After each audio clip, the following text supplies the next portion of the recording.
Jerome, what the hell are you doing here? Oh, Peter, something terrible's happened. Somebody burned down Jerome's house last night. This whacked-out world.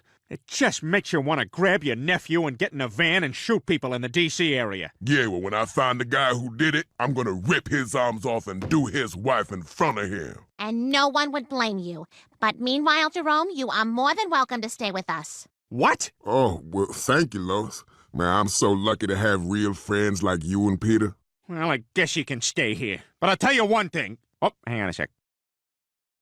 What is that? I don't know, I was trying to do something. Oh, well, I guess we're just gonna have to wait.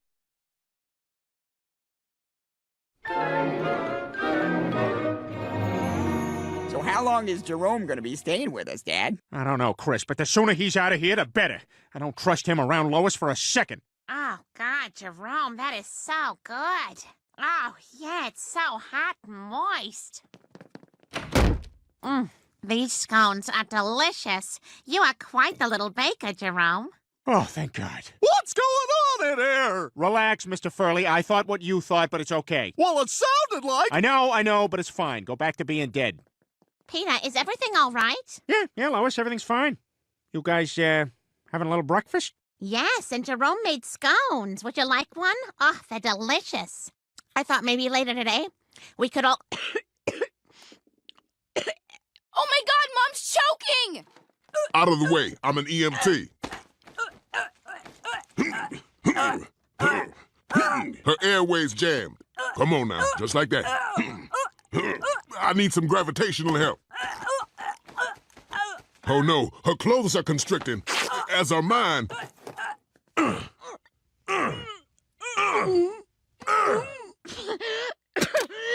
Oh my God! Oh, thank you, Jerome. You saved my life.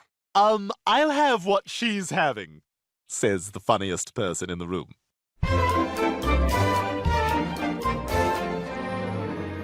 Hey, what are you getting all dressed up for? I'm treating Quagmire to a night out. Really? I thought he hated you. How'd you convince him to go? I tricked him, sent him a phony card. He thinks he's going on a date with an old girlfriend. But instead, you're going to show up. You got it. Yikes, that's a recipe for disappointment. Like walking a floral arrangement through an office full of fat women. Is there a miss... Aww.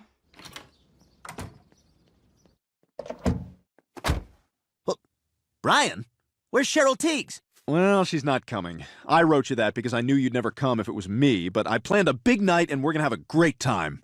Brian, Cheryl was the one that got away. She was the great love of my life. I thought this was my chance to finally achieve some real happiness. Ever since she left, I've been chasing girls to fill the hole she made when she walked out. And now I'm forever lost. Well, I bet a thick, juicy steak could help fill that hole, huh?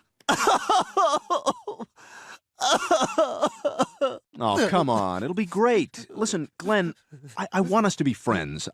I think we could be an even better team than Lewis and Clark and the guy who likes to rip up maps.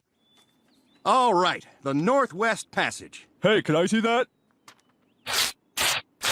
Damn it! You ass! Easy, Clark. I hate that guy! It's been a long trip. You're tired. No, I hate him! Look, you're angry, you're dehydrated. Just have some water from the canteen and you'll feel better. Okay. I just totally drowned this anthill. Hey, when are we gonna get there?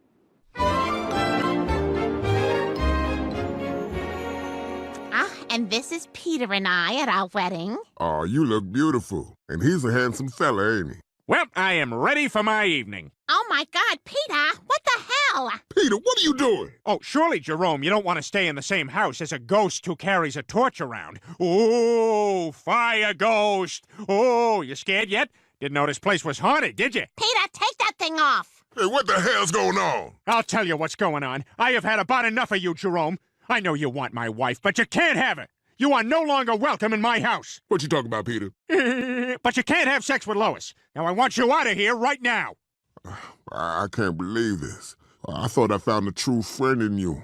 I'd never do anything to hurt you or your family. Now you're breaking my heart. Jerome, wait. He doesn't know what he's talking about. I'm sorry, Lois. I think it would be better if I left. Peter, I'm sorry if I caused you any trouble. I won't be bothering you again. Wow, what just happened was kind of sad. Na na na na na na na na.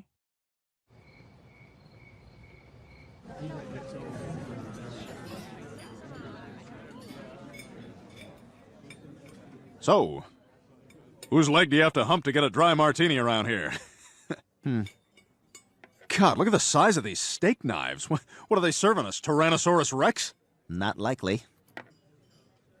Hey, what if I just drank this whole bottle of ketchup? Can you imagine? You dare me? Kind of ruins it for the next person who might want some ketchup. So how's the flying business? Not so great. The economy's sort of taking its toll. A lot of salary cuts, a lot of layoffs. Yeah? That's pretty much it. I mean, you want to learn more, read the papers, go on the internet. I don't know. Boy, that's got to be an interesting job. I bet you guys... How do those things work? What, planes? How does a plane work? Yeah. You want me to sit here and explain to you how a plane works? I don't know. Yeah. You want to maybe just go? Quagmire, come on. I'm really trying hard here. Who asked you to try hard? Nobody, but I'm trying to establish a friendship with you. All I've done is try to be nice to you, and you still don't like me. How can you not like me? Okay, I'll tell you. You are the worst person I know. You constantly hit on your best friend's wife. The man pays for your food and rescued you from certain death, and this is how you repay him?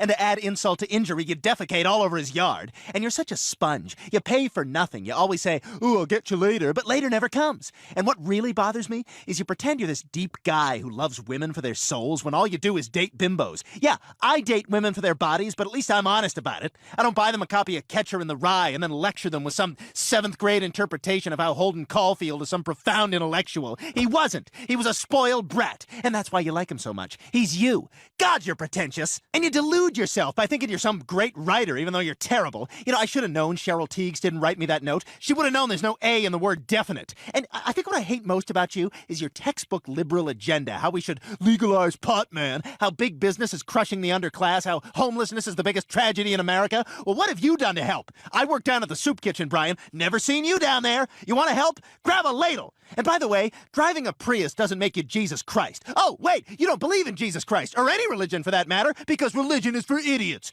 Well, who the hell are you to talk down to anyone? You failed college twice, which isn't nearly as bad as your failure as a father. How's that son of yours you never see? But you know what? I could forgive all of that, all of it, if you weren't such a bore.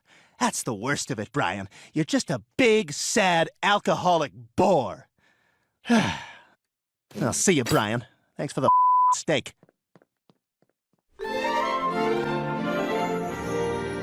Boy, it sure is nice having our house to ourselves again, eh? Lois? Peter, sometimes you just make me sick to my stomach. Look, I know you think Jerome was a good guy, but... No, he was a good guy, Peter, and I'm gonna prove it to you. And you're gonna feel like a real jackass. What's that? It's a gift for you. You don't deserve it, but if anything, it's gonna wake you up a little bit. Jerome got you this as a thank you for letting him stay here. It's an actual prop from Family Ties. This is one of Nick's garbage sculptures. Yeah, pretty thoughtful, isn't it? Oh, boy, do I feel like a jackass. Lois, I'm sorry. I let my jealousy get the best of me. Jerome's such a cool guy, and I guess I was worried he was cool enough to steal you away from me. You should know better than that, Peter. Now I think you have an apology to make.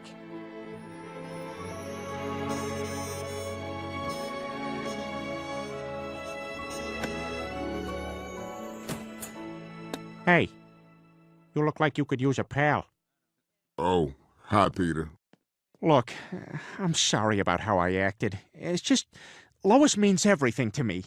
And when I saw you together, I didn't know what was going to happen. I just thought you might try to mount her or whatever it is you guys do. Peter, how could you even think that? I would never do anything like that to you. You were my boy. We were like family. Yeah, I know.